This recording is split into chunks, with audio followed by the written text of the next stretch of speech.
Welcome to this tutorial on how to trade commodities on eToro.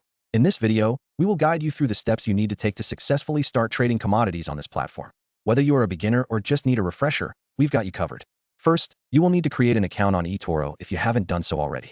Simply visit their website, click on the sign up button, and fill in your details. Make sure to verify your account by following the instructions provided. Once you are logged in, navigate to the Trade Markets section. Here, you can find a variety of assets, including commodities like gold, silver, and oil. Next, select the commodity you wish to trade. Click on it to view more information, including price charts and market trends. Before making any trade, take the time to analyze the market.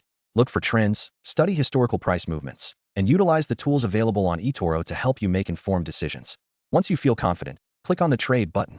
When you are ready to place a trade, you will need to select the size of your investment. eToro allows for both buying and selling commodities, depending on your trading strategy. Set your desired stop loss and take profit levels to manage your risk. After double-checking all your settings, click on the Open Trade button. That's it. You are now trading commodities on eToro.